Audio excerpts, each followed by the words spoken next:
Hello বন্ধুরা, কেমন আছো তোমরা সবাই? আশা করছি তোমরা অনেক ভালো আছো আর আমি অনেক ভালো আছি।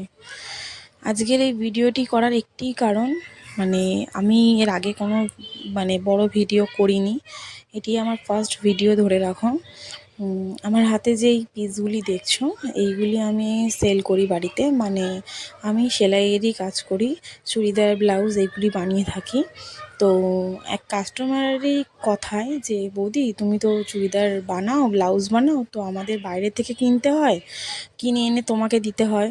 তো তুমি যদি কিছু পিস রাখো তাহলে আমাদের খুব ভালো হয়, তোমার কাছেই নিলাম আবার তোমার কাছেই বানাতে দিলাম।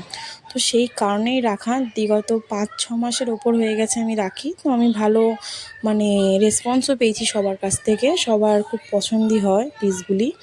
তো এই যে পিসগুলি দেখছো, এইগুলো বেনারসি পিস। সামনেই তো বিয়ে বাড়ি, তো ওয়েডিংয়ের জন্য এগুলোই বিশেষ করে আনা, অর্গ্যানজা বেনারসির পিস এইগুলি। এছাড়াও আমি সব রকমই কালেকশান রেখে থাকি, কটনের হোক কি একটু পার্টি ওয়্যার টাইপসের, এরকম সব কিছুই রাখি।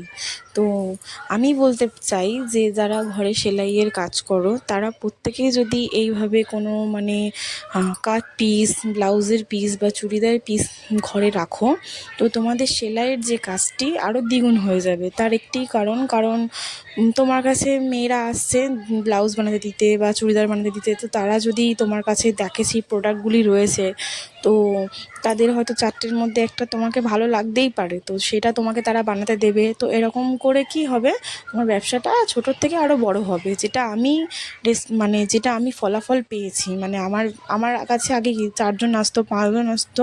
এখন আমার এত পরিমাণে কাজের প্রেশার যে আমি কাজ করে উঠতে পারি না, দিতে পারি না ঠিক টাইম মতো কাস্টমারদের। কারণ আমি একা হাতে কাটিং করি, স্টিচিং করি, প্লাস আমি হেম হুক সমস্তটাই আমি একাই করি। কারণ আমি সেরকমভাবে লোক পাইনি এখানে যে কাউকে আমি বিশ্বাস করে দিতে পারবো কোনো জিনিস।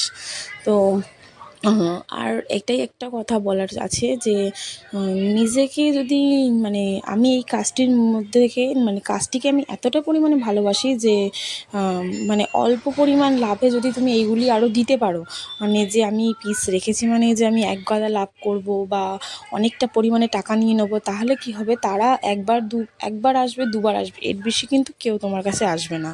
তো অল্প লাভের মধ্যে প্রথমত তোমাকে জিনিসগুলি সেল করতে হবে, কারণ তোমার কাছে তারা বানাচ্ছে প্লাস তোমার কাছে কিনছে। তো এটাই তোমার বেনিফিটস, আর কিছুই না। এছাড়াও যে কোনো কাজই, সেটা সেলাই হোক কি কিংবা যে কোনো হাতের কাজ, সমস্তটাই করতে হবে ভালোবেসে। তো তাদের ভালোবেসে তুমি যদি যে কোনো কাজই করো, দেখবে সেই কাজটি তুমি ঠিক পারবে। আমি প্রথম থেকেই এই কাজটিকে ভীষণ পরিমাণে জেদ নিয়ে করছি, আমি করবই, আমি পারবো। সবাই পারে, কেন আমি পারবো না? তো আমি যদি পারি, তো তোমরাও যদি পারো, আরও যদি নিজের ব্যবসাটাকে বড় করতে চাও, তো আমি বলবো তোমরাও সামান্য কিছু মাল এনে, এক গাদা এনে যে রিস্টক করতে হবে এরকম কোনো মানে নেই। অল্প করে আনো, সেটাকে সেল করো, আবার আনো। তো এইভাবে নিজের ছোট ব্যবসাটিকে বড় করো। আমি নিজে ফল পেয়েছি, আর আমি চাই আমার মতো যারা ঘরে বসে কাজ করো তারাও দেখবে ফল পাবে।